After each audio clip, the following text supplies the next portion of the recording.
Oi pessoal, aqui quem fala é a deputada estadual Ana Campanholo, direto da Assembleia Legislativa de Santa Catarina, para atualizar você do que está acontecendo aqui. Bem pessoal, na sessão ordinária de hoje, dia 24 de novembro, entre os muitos assuntos trazidos pelos deputados, nós tivemos a preocupação com a estiagem, que está tomando principalmente a região oeste do estado, várias queixas, reclamações em relação à postura da governadora com esse assunto e vários outros, reclamando que ela tem viajado pelos municípios, tem feito visitas de cortesia, mas não tem apresentado resultados efetivos. E nós, entre os vários assuntos que foram tratados aí na Assembleia, na sessão ordinária, trouxemos o nosso projeto de lei 0357.5 de 2020. Você deve ter acompanhado recentes polêmicas acerca do pronome neutro. E se você é do meio conservador e já está há algum tempo acompanhando os nossos grandes expoentes, os grandes teóricos do movimento conservador de hoje em dia, você conhece o psiquiatra, o psicólogo, o professor Jordan Peterson. O Jordan Peterson é um professor universitário que ficou extremamente famoso, conhecido no mundo todo, depois de ter se negado a usar os pronomes neutros no Canadá, após a aprovação da lei C-16. E vocês têm visto que esse assunto chegou aqui também. É um assunto bem antigo se for encontrado na literatura feminista. A feminista Monique Wittig há muito tempo já fala que a luta feminista começa pelo controle da linguagem e já há muito tempo sugeria esses pronomes neutros a fim de propagar as ideias de ideologia de gênero ou do feminismo radical, ou seja, do feminismo em si. Enfim, esses assuntos que chegaram agora ao nosso país, ao nosso estado, estão agora também nas atas da Assembleia Legislativa de Santa Catarina. Nós apresentamos este projeto de lei visando proteger o direito dos estudantes catarinenses a uma educação da língua portuguesa de acordo com a norma culta. E para você saber um pouquinho mais sobre esse projeto de lei que nós apresentamos aqui na LESC, assista o meu pronunciamento de hoje na sessão ordinária. Eu vou começar meu pronunciamento com um vídeo, vão até entender que este vídeo é interesse próprio, já que eu tenho um bebê recém-nascido em casa. Mas eu gostaria que os senhores prestassem atenção, embora soe bastante cômico a princípio, tenho certeza que fará sentido em seguida.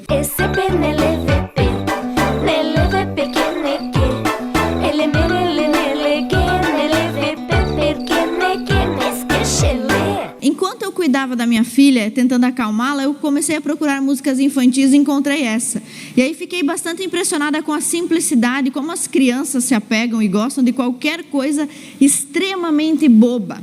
Mas foi aí que eu me lembrei que isso não é uma peculiaridade das crianças. Parece que alguns universitários, alguns artistas brasileiros também estão cedendo a essas infantilidades e essas bobeiras. E não somente artistas e universitários, mas também professores, formadores de opinião, até políticos, reitores de universidades, diretores de escolas. E eu vou mostrar para os senhores dois vídeos, outros bem curtinhos, para mostrar como essa linguagem do E aí, do sapo não lava o pé, que é extremamente infantil, que é extremamente bobo, como uma coisa desse tipo consegue minar a cabeça de pessoas que deveriam ter autoridade intelectual. Ela e ele vai virar ile. Dela e dele vai virar dile. Aquela e aquele vai virar aquile. Nela e nele vai virar nile. Essa e esse vai virar isse. Daquela e daquele vai virar daquile. Desta e deste vai virar diste. Sua e seu, sui. Nossa e nosso, nosse. Minha e meu vai ficar minhe. Um exemplo. Eles são amigos. Como vai ficar isso se eu for colocar no neutro? Eles são amigues. Outros exemplos. João deu um beijo nela. Ou João deu um beijo nele.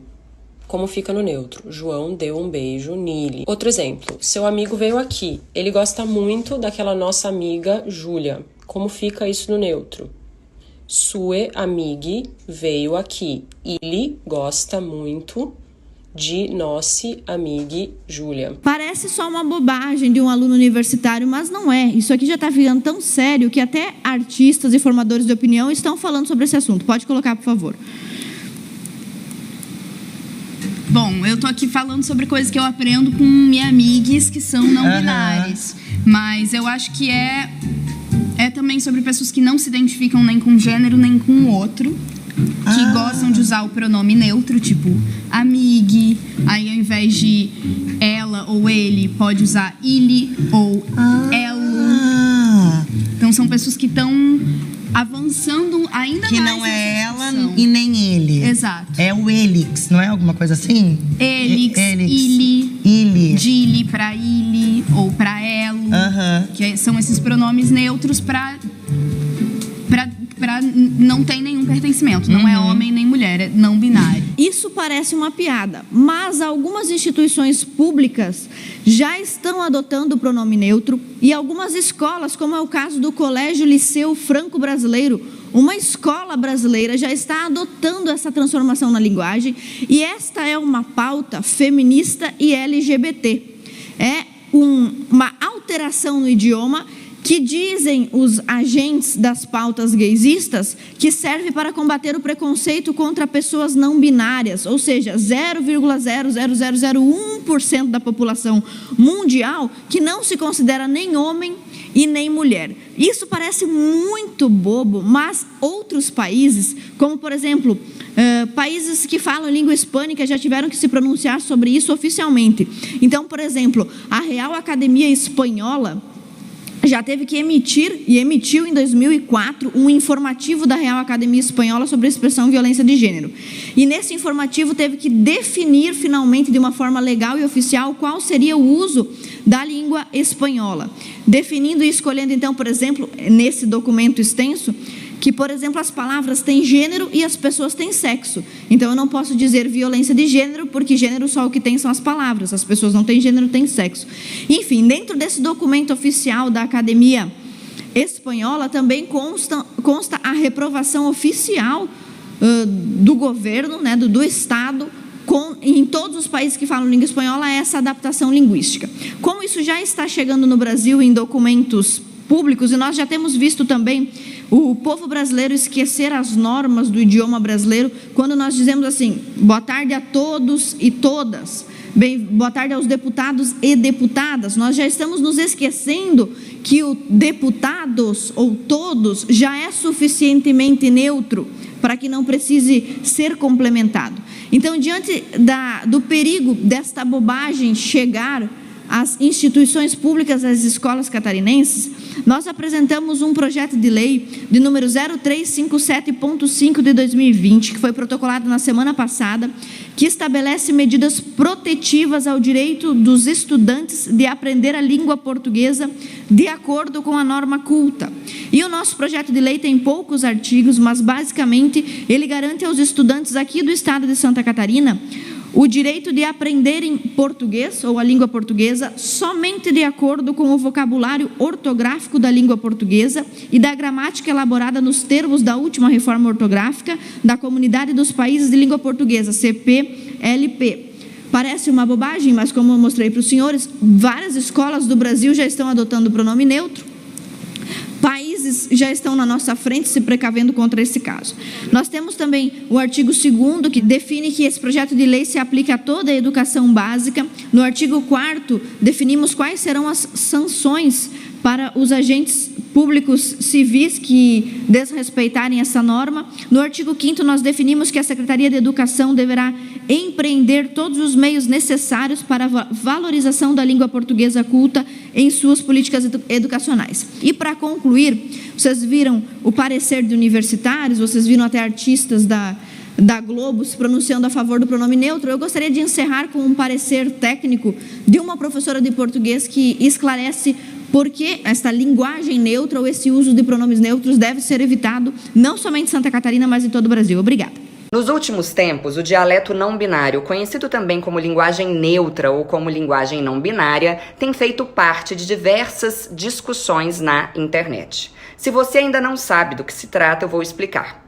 Pessoas não binárias, ou seja, pessoas que não se identificam nem com gênero masculino nem com gênero feminino, fizeram um movimento por meio do qual elas pedem para que palavras como menino e menina não sejam utilizadas. E no lugar dessas palavras, utilizaríamos menine, com a letra E no fim, ou menina, nem sei pronunciar, com arroba no fim, ou com X no fim, meninix. de modo a não explicitar o gênero da pessoa a quem você se refere. Então, eu, Cíntia Chagas, professora de português, estou aqui justamente para mostrar para vocês que não há absolutamente nenhum respaldo científico linguístico. O único respaldo que há é emotivo, é ideológico e nada mais. A língua portuguesa veio do latim. No latim havia o masculino, o feminino e o neutro. Na passagem do latim para o português, o que houve? O neutro se tornou o masculino.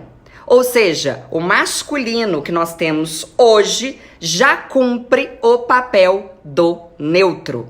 Por exemplo, quando alguém diz boa noite a todos e a todas, essa pessoa está sendo redundante, porque todos já engloba todas. A modificação que eles pedem, linguisticamente, não faz o menor sentido. Por exemplo, algumas palavras na língua portuguesa terminam em A, mas não se referem a pessoas do sexo feminino necessariamente. Por exemplo, a palavra dentista.